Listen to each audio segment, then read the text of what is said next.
दोस्तों आजकल उत्तर प्रदेश में बस एक ही बात की चर्चा है, वो है चोरी की। आप कहीं भी चले जाएँ, चाहे आप ट्रेन में जा रहे हों, बस में जा रहे हों, आप चाय की दुकान पे बैठे हों, आप कहीं भी चले जाएँ, बस एक ही बात की चर्चा होती है। जहाँ भी 10 लोग इकट्ठा होती हैं, एक ही बात की चर्चा होती है, वो चोरी की। दोस्तों, कहीं किसी की भैंस खोल जाती है, कहीं किसी के घर में चोरी हो जाता है, कहीं किसी की दीवार कट जाती है, किसी यहाँ सेंध कट जाती है, कहीं ये सुनाई पड़ता है फलाँ जगह ड्रोन उड़ाया जा रहा था, ड्रोन से देखा जा रहा था कौन से घर में कौन है, कौन नहीं है। तो ये सारी चीज़ें इस वक़्त उत्तर प्रदेश में बहुत एक्टिव हैं और इससे सरकार भी बहुत ही परेशान है, पुलिस प्रशासन भी बहुत परेशान है। ऐसी ही एक घटना दोस्तों बस्ती जिले की है, जो कि अभी फिलहाल में आई है।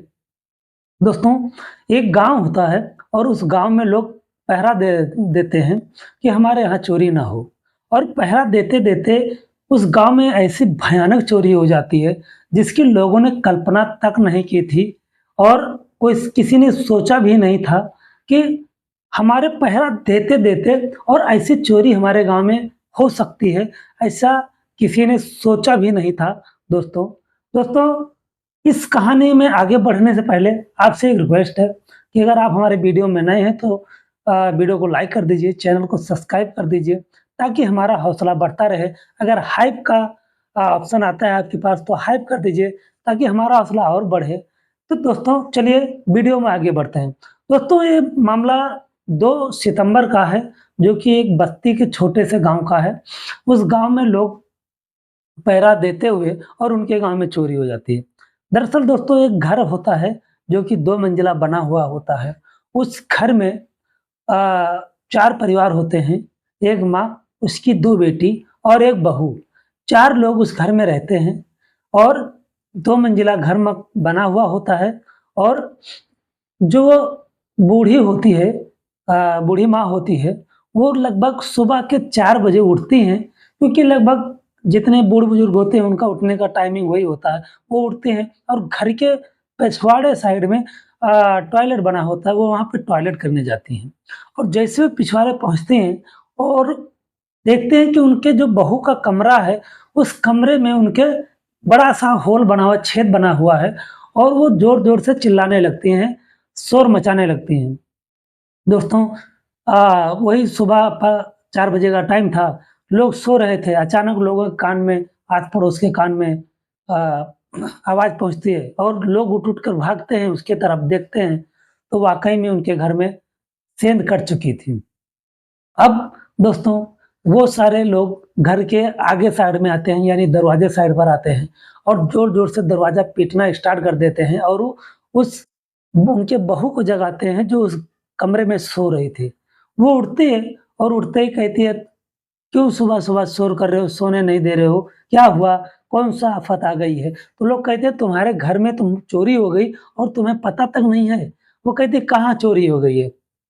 दोस्तों, वो जैसे ही लाइट जलाती है और लाइट जलाने के बाद जो नज़ारा देखती है, वो दहाड़े मार-मार कर रोने लगती है, चिल्लाने लगती है दोस्तों।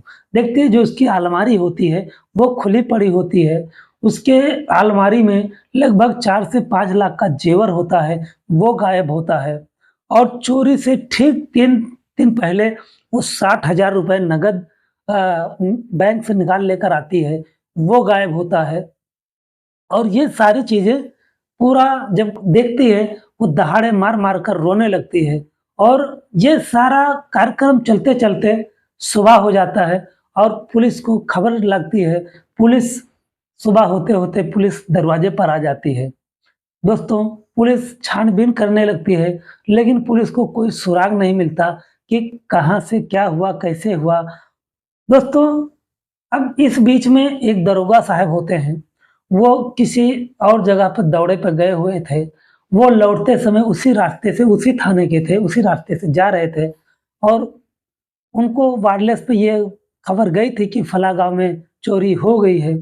तो जाते-जाते उस गाँव में उस जगह पे रुके और वो अपने स्तर से इंक्वायरी करने लगे दोस्तों। जब इंक्वायरी करने लगे, तो सबसे पहले उसकी जो बहू होती है, जिसका नाम सुंदरी होता है, वही आगे मिलती है। उससे पूछते हैं कि क्या हुआ, कैसे हुआ, तो सारी चीज़ें बताती है। और बताते हुए जो दरोगा साहब होते हैं, उनकी नज़र उस सुंदरी के उँगली पर पड़ जाती है, जो कि उसकी उँगली में कपड़ा बंधा हुआ होता है। और दरोगा साहब पूछते हैं कि तुम्हारी उँगली में चोट कैसे लग गई? तो वो कहती है कि साहब रात को मैं सब्ज़ी काट रही थी और सब्ज़ी काटते हुए चाकू मेरे उँगली में लग गई, उसी से कट गया। दरोगा साहब बाकी का छानबीन आगे शुरू करते हैं। जो सुंदरी होती है उसके सास के पास जाते हैं। वो उससे बातचीत करते हैं, कहते हैं कि तुम्हारे घर में चोरी हो गई, तुम लोग कहाँ थे? कैसे? कितने बजे खाना-पीना खाए, पिए और कैसे क्या हुआ? तो जो सुंदरी की सास होती हैं, वो बताती हैं कि साहब, हम 4 लोग इस घर में रहते हैं। मैं, मेरी 2 बेटी और मेरी बहू। मेरा एक बेटा सऊदी रहता है, एक बेटा मुंबई कमाता है और जो मेरा पति है, वो भी मुंबई कमाता है।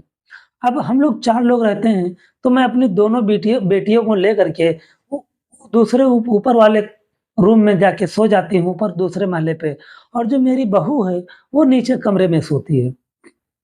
और रही बात खाना-पीना बनाने की, तो खाना-पीना मेरी बेटियाँ बनाती हैं और हम लोग लगभग 10-9 के करीब खा पी के सो जाते हैं।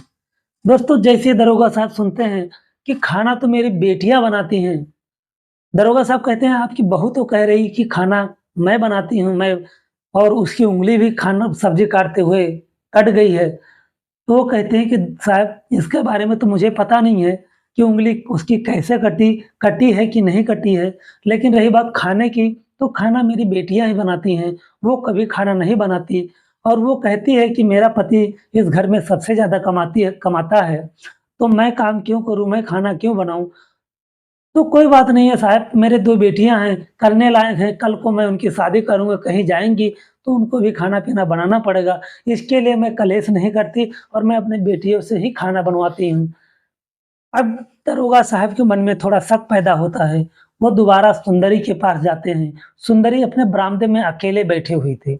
उसके पास जाते हैं, बाकी जितने भी लोग हैं, गाँव के लोग या जो भी हैं, वो दरवाजे के बाहर बैठे हुए थे। दरोगा साहब उससे पूछते हैं कि तुम्हारी उँगली कितना कटी है, कितना घाव है? लो लाओ मैं देखना चाहता हूँ। सुंदरी एकाएक चौंक जाती है और उसके कुछ समझ में नहीं आता, वो ज़ोर-ज़ोर से चिल्लाने लगती है कि ये दरोगा साहब मुझे छेड़ रहे हैं, मेरे साथ बदतमीज़ी कर रहे हैं। गाँव वालों तुरंत एक तरफ़ा सोचने लगते हैं और वो तुरंत दरोगा साहब के ऊपर नाराज़ हो जाते हैं, गुस्सा करने लगते हैं कि एक तो हमारे यहाँ गाँव में हमारे घर में चोरी हो गई है और आप हो कि मेरे बहू के साथ में, मेरी बहू बेटियों के साथ में छेड़खानी कर रहे हो, आप यहाँ से चले जाओ। अब दरोगा साहब करते तो क्या करते, क्योंकि ये एक ऐसा इल्ज़ाम था जिस जिस पे दरोगा साहब भी कुछ बोल नहीं सकते थे। वो भी अपना सर नीचे करते हैं और लज्जा लेकर वहाँ से चले जाते हैं। दोस्तों, शाम का समय होता है, जो सुंदरी होती है, वो अपने भाई को मायके से बुलाती है और अपने कपड़े-वपड़े पैक करने लगती है, तभी जो सुंदरी की सास होती है, वो देख लेती हैं। बोलती है, "बहू कहाँ जा रही हो?" वो कहती है, "मैं अपने मायके जा रही हूँ। अब मुझे यहाँ बहुत डर लगता है, मैं यहाँ नहीं रहूँगी। कल तो मैं बच गई, कल फिर कोई आ जाए और शायद मेरे साथ कुछ कर दे या मुझे मार दे, तो इसलिए मैं यहाँ नहीं रहूँगी, मैं जा रही हूँ।" उसकी जो सास होती है वो कहती हैं, मैं लोग मतलब हम लोग भी तो यहाँ पे हैं, हम लोगों को तो डर नहीं लगता, हम लोगों को भी डर लगता है। अब वैसे भी तुम्हारा घर है, कब तक तुम मायके जाके रहोगी? वो एक भी नहीं सुनती दोस्तों और अपने भाई के साथ में वो अपने मायके चली जाती है। अब दोस्तों, दूसरे दिन वो दरोगा साहब फिर आते हैं तहकीकात करने के लिए, आते हैं तो उस समय सुंदरी तो मिलती नहीं है, सुंदरी की सास मिलती हैं। दरोगा साहब सुंदरी की सास से सुंदरी के बारे में पूछताछ करते हैं, कहते हैं तुम्हारी बहू का चाल-चलन कैसा था? कुछ मुझे बताओ। तो उनकी जो सास होती हैं वो कहती हैं कि साहब उसका चाल-चलन के बारे में तो मुझे ज़्यादा कुछ नहीं पता और जितना भी था ठीक-ठाक था। लेकिन वो पूरा दिन बात करती रहती थी और इस बीच कभी-कभार जब मेरे बेटे से मेरी बात होती है तो मैं कहती थी कि पूरा दिन तू बहू से बात करता रहता है तो काम कम करता है। तो साहब वो मुझे ही अ, फटकार देता था, जवाब देता था कि हम दोनों के बीच में तुम्हें बोलने की ज़रूरत नहीं है और साहब मैं नहीं बोलती थी। अब वो मेरे बेटे से बात करती थी या किसी और से, ये मुझे नहीं पता।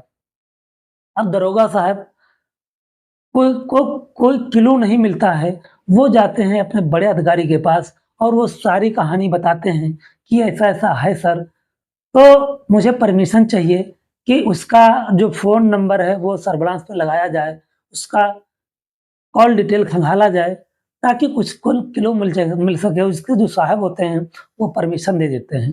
उसका नंबर जब सर्विलांस पे लगाया जाता है, उसका कॉल डिटेल निकाला जाता है दोस्तों, तब जिस रात चोरी हुई थी, उस रात एक दूसरा नंबर रात को 11 बजे से लेकर के और सुबह 3 बजे रात तक दूसरा नंबर उस कमरे में एक्टिव था। और वो नंबर जो होता है, वो कहीं और का नहीं, उसके मायके से महज़ 5 किलोमीटर दूर उस ल वो नंबर एक्टिव था। पुलिस पहुँचती है वहाँ पे, उस लड़के को गिरफ्तार करती है, जिस लड़के का वो नंबर होता है, उस लड़के का नाम विपिन होता है दोस्तों।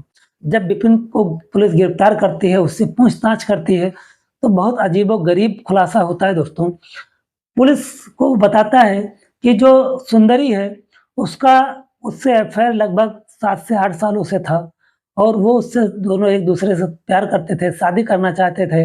लेकिन सुंदरी के जो घर वाले थे, विपिन के बेरोज़गार होने के कारण उससे शादी ना करके, जो सुंदरी का पति है, जो सऊदी रहता है, उसका नाम गणेश होता है, गणेश से उसकी शादी कर देते हैं। और गणेश जो होता है, वो पैसे कमाने में इतना मसरूफ़ होता है कि लगभग 3 साल शादी को हो गए थे और 3 साल में लगभग वो ज़्यादा से ज़्यादा 4 से 5 महीने सुंदरी के पास बिताया होगा, बाकी वो सऊदीया में ही रहता था। अब दोस्तों इन 6-7 सालों में सुंदरी और विपिन का जो रिश्ता था वो कभी ख़त्म नहीं हुआ, वो हमेशा चलता रहता था। जब भी मौका मिलता था दोनों एक-दूसरे से मिलते थे, जुलते थे और सब कुछ वो करते थे जो एक-दूसरे के बीच में होता है।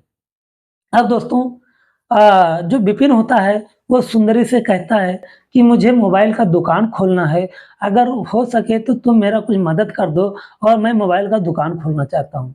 सुंदरी कहती है कि ऐसे तो मैं तुम्हारा कोई मदद नहीं कर पाऊँगी, क्योंकि जितने भी पैसे हैं मेरे पास, वो मेरे पर्सनल नहीं हैं, पूरा हिसाब में है, जो मेरा पति है उसके हिसाब में है। लेकिन अगर तुम चाहो तो जितना तुम सोचते हो, जितना तुम सोच सकते हो, उससे मैं कहीं ज़्यादा तुम्हें दे सकती हूँ। तो उन दोनों के बीच में प्लान बनता है और प्लान को सक्सेस भी करते हैं वो दोनों। और जब प्लान बन जाता है उसके 3 दिन पहले जो सुंदरी होती है, वो बैंक से जाकर के 60,000 रुपए निकाल कर भी लाती है। और जिस दिन वो विपिन का प्लान था, उस दिन विपिन अपने एक दोस्त को तैयार करता है कि मुझे अपनी गर्लफ्रेंड से मिलने जाना है। और वो उसका जो दोस्त होता है वो अपाची से आता है और उसको वहाँ पे छोड़ कर के और चला जाता है और कहता है भाई जब मैं रात को फ़ोन करूँगा तो फिर से वापस आ जाना और मुझे लेके चलना। अब दोस्तों विपिन जो होता है 11 बजे रात को अ, सुंदरी के पास, सुंदरी के कमरे में दाखिल हो जाता है और विपिन जो होता है वो छैनी और एक हथौड़ी भी साथ में लेकर आता है, दीवाल काटने के लिए। और शोर उस छैनी हथौड़ी से आवाज़ ना हो, इसके लिए विपिन ने उस छैनी में कपड़ा ढंग से लपेट दिया था, बाँध दिया था, ताकि जब उसको दीवाल को काटे तो आवाज़ टन-टन की ना हो। तो विपिन और सुंदर दोनों मिल कर के उस दीवाल को रात में काटते हैं। कभी सुंदरी काटती है तो कभी विपिन काटता है। 4 इंची की दीवाल होती है दोस्तों, लगभग आधे घंटे में वो कट जाती है। जो सुंदरी होती है उसको उस दीवाल के काटते समय एक हथौड़ी जाके उसकी उँगली पर लग जाती है और वही फ्रैक्चर हुआ था जो कपड़े बाँध के रखे थे। दोस्तों अब जब पुलिस को यह सारा मामला समझ में आ जाता है, विपिन सारा किस्सा कहानी बता देता है, तो जो पुलिस होती है, वो सुंदरी के मायके पहुँचती है और सुंदरी को गिरफ्तार कर लेती है। अब दोनों को जो विपिन होता है और सुंदरी होती है, दोनों को जब उसके ससुराल लाया जाता है और गाँव वाले इकट्ठा होते हैं, तब जब ये सारी कहानी पुलिस वाले बताते हैं, तब गाँव वाले जब पिछवाड़े एक बार फिर जाके देखते हैं और अंदर कमरे में जाके ध्यान से देखते हैं, तो देखते हैं कि वो दीवार जो होती है, वो अंदर से ही काटी जाती है, क्योंकि जितना मलबा था, वो अधिकतर सब अंदर के साइड में था और अंदर से प्लास्टर जो था, उस छेनी का जो निशान था, वो प्लास्टर पे अंदर के साइड में कहीं-कहीं और दूसरी जगह पे भी लगा था। तो अगर दीवार बाहर साइड से काटी जाती तो जो निशान होते, ये अंदर साइड में अलग से कहीं नहीं लगते और जो मलबा था दीवार काटने का वो अंदर साइड में नहीं होता। तो सब कुछ समझ में ये आ जाता है कि नहीं, ये बात सही है जो पुलिस ने खुलासा किया है। अब पुलिस जो होती है, जो मेन जो दरोगा साहब होते हैं, वो भी जो सुंदरी ने उनके ऊपर इल्ज़ाम लगाया था कि मेरे साथ बदतमीज़ी कर रहे हैं, मेरे साथ छेड़छाड़ कर रहे हैं, उनके ऊपर भी ये इल्ज़ाम सुंदरी लगाई थी।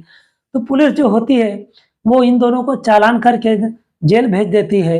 अब इन दोनों को ज़्यादा सज़ा तो होना है नहीं दोस्तों, क्योंकि चोरी के मामले में बहुत ज़्यादा सज़ा होना नहीं है।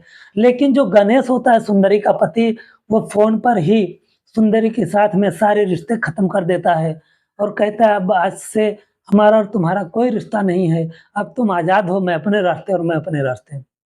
दोस्तों, यहाँ पे सीखने वाली बात ये है दोस्तों कि बस जैसे सुंदरी ने अपना बसा-बसाया घर अपने हाथों से ही बर्बाद कर लिया, इतना अच्छा घर परिवार मिला था, पैसे कमाने वाला पति मिला था, लेकिन कहीं न कहीं उसमें गणेश का भी गलती है, क्योंकि जो जब तुमने शादी कर ली है, तो इतना दिनों तक अपने नई नवेली दुल्हन को अकेला नहीं छोड़ना चाहिए और गणेश को ही क्यों, किसी और को भी जो जिसकी भी शादी हुई हो, इतना दिनों तक अपने पत्नी को कभी अकेला ना छोड़ें, क्योंकि वो कभी भी भटक सकती है। वैसे वो तो पहले से ही रिलेशन में थी, लेकिन अगर यही गणेश उसके साथ में रह रहा होता, अगले 2-3 साल तक रहा होता, तो शायद जो विपिन और सुंदरी का रिश्ता था, वो खत्म हो जाता, क्योंकि सुंदरी जो थी उसको ना उससे बात करने का टाइम मिलता, ना मिलने का टाइम मिलता, तो शायद वो रिश्ता खत्म हो जाता। दोस्तों, इस कहानी से आपको क्या सीख मिली? आप हमें कमेंट सेक्शन में ज़रूर बता